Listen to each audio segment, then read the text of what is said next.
For Goop, Gwyneth had a fat suit. Hi, my name's Katrina. And my name is Hugh. I'm Sarah. I'm Emma. And I'm close to having a mental breakdown. Hey, hi, hello, oi, I'm Eric, and this is Stutterbox, a show where I talk about movies while trying not to stutter. And today, we're talking about Shallow Hal. Starring Jack Black and Gwyneth Paltrow, Shallow Hal follows the story of Hal, a shallow guy, who gets hypnotized to only see people's inner beauty. Or as the movie eloquently puts it, he gave you beer goggle laser surgery. He then meets Rosemary, an obese woman played by Gwyneth Paltrow, wearing a fat suit, and a romance ensues. That and a lot of fat jokes. Because fat people existing is, in and of itself, a funny joke. Get ready to see Gwyneth Paltrow as you've never seen her before. The same woman who gave us this. Well, I lost half a day of skiing. And at her lowest point during quarantine, broke down and ate bread. Gives us this. There's 100,000 women and children who need medical supplies and food, and they want me to help. A riveting performance about a fat woman who is a good person and also funny, because only fat people can have humor. I should preface this by saying that I was morbidly obese, so trust me, I've heard a lot of fat jokes, and let's just have fun with it, you know? That's the point of Shallow Hal, right? It's to have fun at the expense of fat people. But before we do, don't forget to like this video, subscribe to my channel, and click that bell notification down below so you never miss a future upload from me. Now, grab a snack, get a drink, make yourself comfortable, and without further ado, this is Shallow Hal 2001. By the way, this is not a review, I just want to talk about it. I just want to talk about what happens because it's so funny. If you want a spoiler-free review, the movie sucks. But let's get down to why. We meet Hal, a shallow guy who spends his nights at nightclubs, lurking in the dark corners, preying on women, and getting rejected repeatedly. And sharing in his humiliation is Mauricio, a slightly shorter version of Hal, and the definition of a man-baby. He has the temper of a toddler and throws screaming fits when he doesn't get his way. I don't care what he wants! It's what I want! And in conversation, we find out just how vapid Mauricio is. He's going to dump this knockout that he's been dating called Lindy because one of her toes is slightly longer than the others. And filing it is not an option because if she did, then he'd be dating a nub. We don't want to be dating a nub, am I right? Meanwhile, Hal is in Delulu land because he thinks he's dating Jill just because they went on one date. But she quickly shoots him down and tells him, Hal, I don't find you attractive. That's gotta sting, right? But see, women can be shallow too. I mean, she is rejecting him because she doesn't feel attracted to him, right? I mean, he's not gonna have this character arc that's gonna convince her later on that he's just not shallow, actually, and therefore is deserving of her attention, right? Right? Hal has a lot of ideas to implement at his work, but he gets shot down. So then he confides in his colleagues that not only is his professional career not going as he planned, but Jill, his hot neighbor, dumped him. And his colleagues give him a much-needed, friendly wake-up call.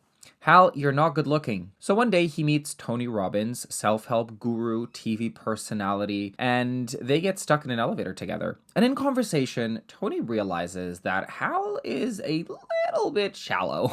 I like him real young. That face, but with better headlights. Heidi Klum's beams would do. Ooh, that Britney Spears girl, she got great knockers. But she's a tad muscular. Her ass would do, too, if she had a better grill. But he's so generous, and he recognizes, despite all of the misogynistic remarks Hal has made, that he has a good heart, and he deserves to be happy. So he offers him a little gift. A hypnosis that isn't a hypnosis. From now on, Hal will see the inner beauty of people on the outside. So if they're good people, they're gonna look great on the outside. Because we all know that in reality, good people are all ugly and fat and disgusting. And sure enough, the first interaction that Hal has with a woman after leaving his job is with this beautiful, tall woman with zero social skills and a generous heart. She must be disgusting because she laughs like...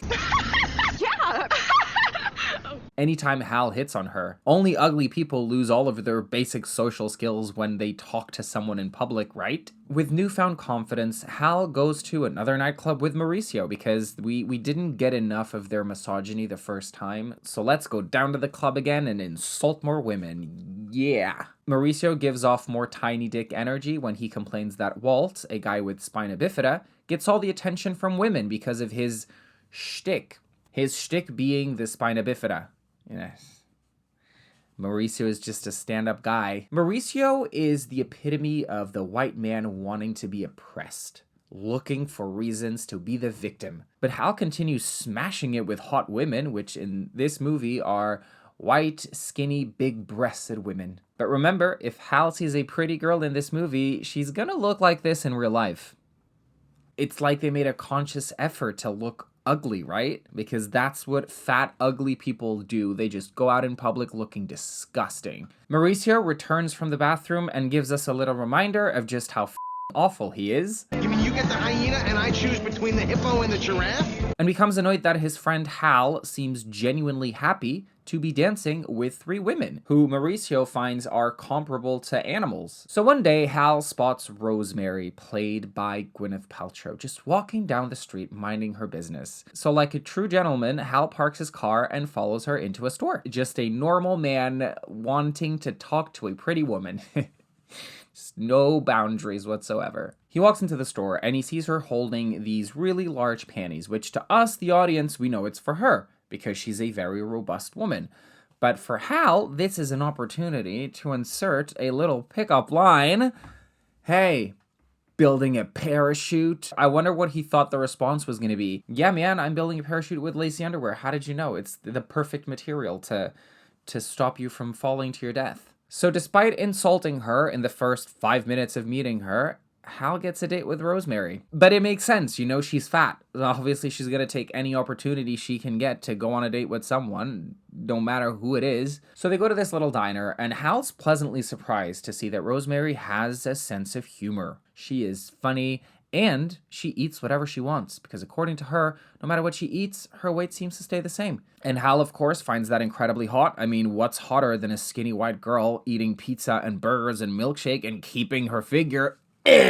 Now, at this point, you're probably confused. Why is Gwyneth Paltrow out on a date with Jack Black? You know, it's been a few minutes since we've seen her in the fat suit. You may be forgetting how big she truly is. I don't know, maybe if her chair broke down under her colossal weight. Oops. Or if, you know, 2 meatheads walking into the diner after them would be like, oh, there's no more food because this fatso ate it all. Looks like we're too late. Food's probably all gone. If only that happened, that we would get a reminder that she is really fat, right? And then a plot twist. In conversation, we find out that Rosemary's father is actually Hal's boss's boss. They exchange numbers, and Hal is already looking forward to taking her out again. But not Rosemary. Rosie, as he calls her, tells him that if nothing comes of this, she's happy to have had this date. Because, remember, fat people are just too busy being fat and disgusting to date people. Anyway, Hal is hanging out with his friend Mauricio, and we meet Lindy, the supermodel that he was going to dump because of her toe. And we get a close-up of her toe, and I actually had to walk out during this part because seeing that toe, I didn't realize I was watching a horror movie. And as someone who also has a toe slightly longer than the others, I was grossed out. I puked a little bit in my mouth, but I swallowed it. And I moved on like a man, like a big boy. Hal decides to introduce Rosemary to Mauricio because they're besties and they are unable to recognize how toxic each of them are. And Mauricio is completely perplexed by Rosemary's appearance, you know. All he heard Hal say was that she is beautiful and kind and generous and has a good heart and is cool and has a sense of humor. But to Mauricio, she's just... Is she behind the rhino? I mean, how is Mauricio gonna cope with the fact that his friend is happy? They should both be miserable that hot women don't date them. But no, here goes Hal finding a woman that he is genuinely happy to be with. But Rosemary is just that, a kind, generous woman who volunteers at the children's hospital, which is where she takes Hal next. He meets all the patients, all the little kids, and then Rosie suggests they play the kissing game. The rules are simple. The kisser puts on lipstick and then kisses these minors as many times as it takes until the lipstick wears off. Sounds like a very fun game to play with a total stranger that looks like Jack Black. The intention is what counts, right? But they're interrupted by Nurse Ratched, who's chronically against children for no reason.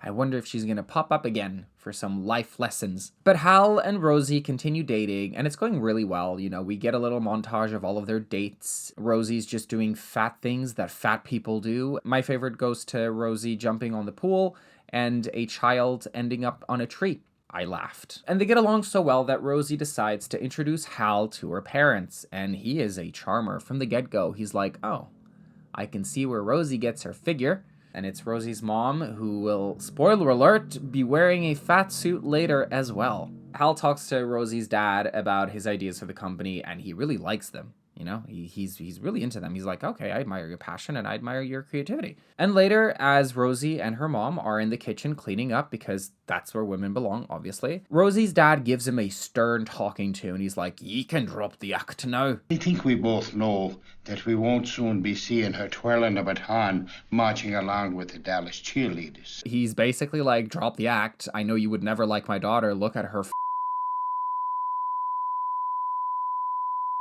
And Hal's like, wow, you know, I thought your daughter was crazy for thinking she's not beautiful and perfect, but now I see where she gets it from. You damaged her so much that she's unable to accept a compliment, a basic, you're beautiful. You ruined your daughter and her self-esteem and her self-confidence, and for what? And he's made a point or two, impresses her dad because of his boldness.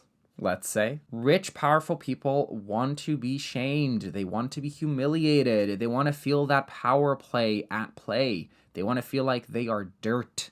They are rats. Hal's life is going great now. Not only is he dating Rosie, but her father promotes him straight away just because his ideas are so brilliant. So he's celebrating with his coworkers later, and they meet Rosie. They find out that she is the boss's daughter and that she is... Oh my God!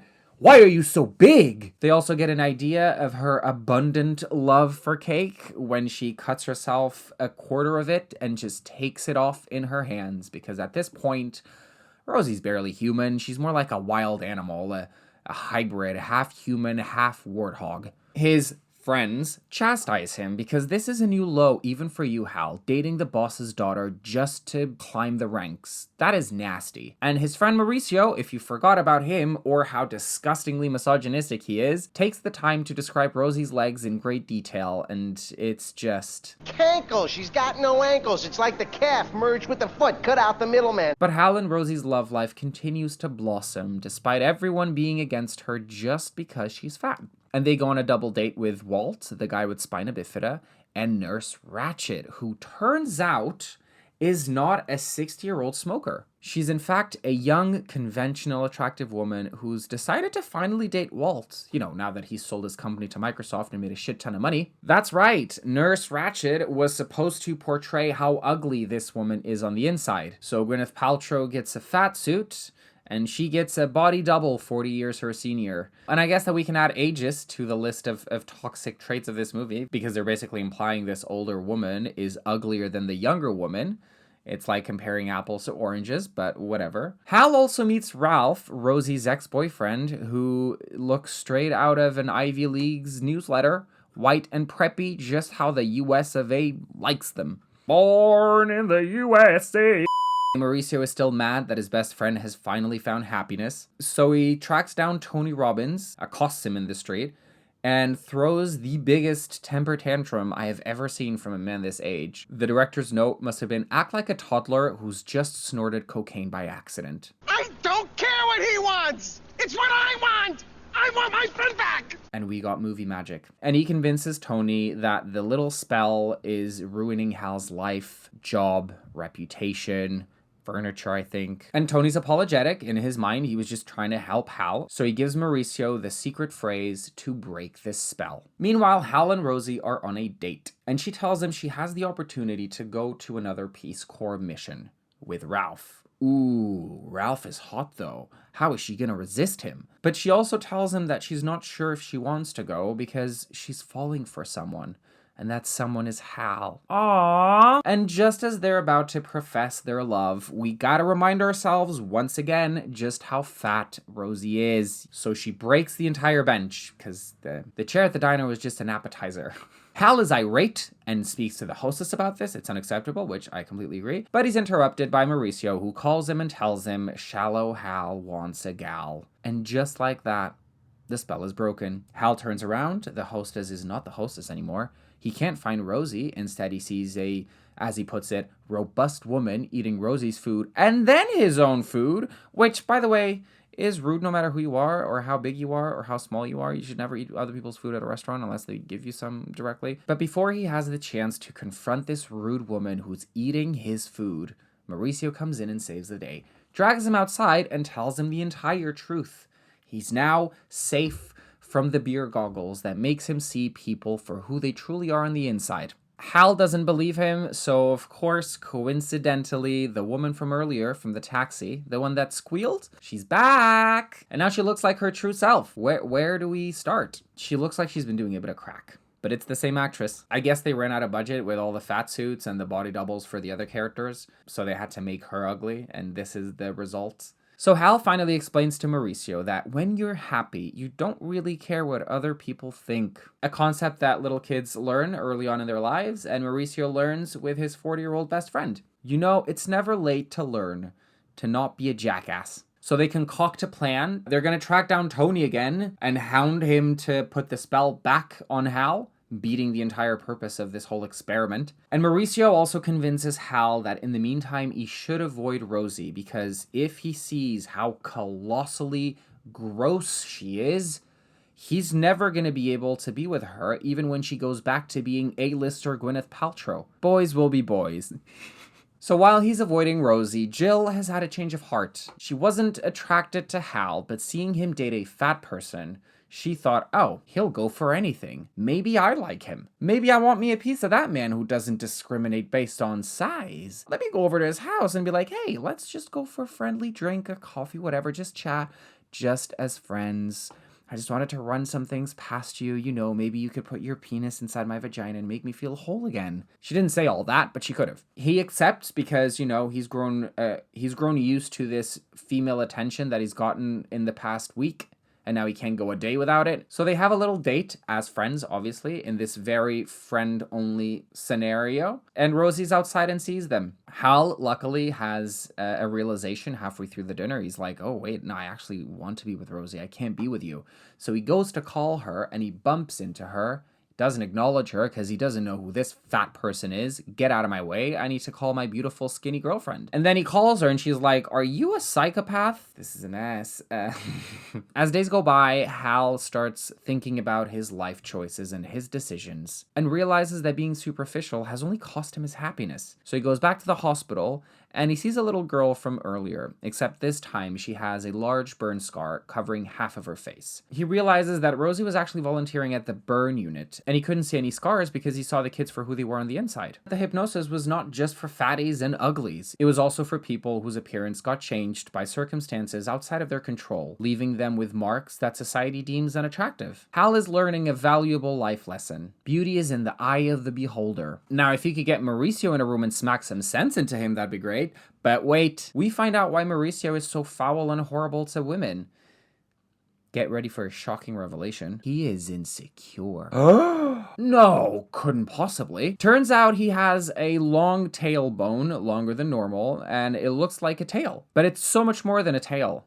It's a waggy tail that wags when he's nervous or happy. They made Mauricio into a dog. And Hal seems to not have learned anything about true beauties on the inside because the first thing he says is like, have you thought about getting it removed? That's never occurs to anyone. So he goes on a crusade to get back with Rosie, and he finds out that she's actually enrolled in this Peace Corps mission. He meets Ralph again, except this time he's hideous. Another actor who spent a lot of hours in the makeup chair, I think. Turns out Ralph isn't a preppy boy from Yale. He's a drug addict going through withdrawal that has a good heart. He goes to Rosie's house to find her and profess his love for her, and he immediately does that with the fat maid, because to Hal, fat people, you know, they all just look alike. You can't blame him. Who's to say that this maid wasn't actually Gwyneth Paltrow in a fat suit? I mean, hello? But eventually, with the help of Rosie's mom, who's now in a fat suit as well, he finds Rosie and he sees her for who she truly is. And he realizes that, wow,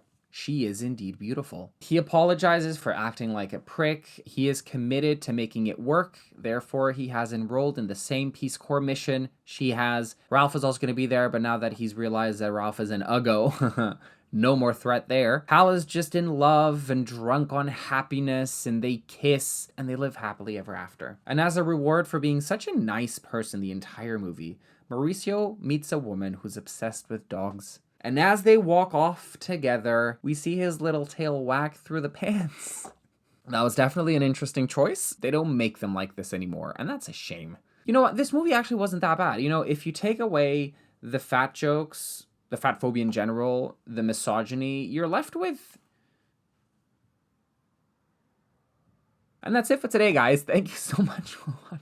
It was nice to get representation for fat women with Gwyneth Paltrow. I think she was amazing at giving fat women a voice. You could never tell that this woman is actually Gwynny, or Goop Gwynny in a fat suit. You could never make me hate this woman. And that's it for today, guys. Thank you so much for watching. If you liked it, don't forget to leave a like down below, subscribe to my channel, and again, share with your friends, spread the love. But not the same way as Hal and Rosie were spreading the love in that hospital. That is creepy. Stay safe, stay sane, stay stupid, and stay stuttering. Bye, guys.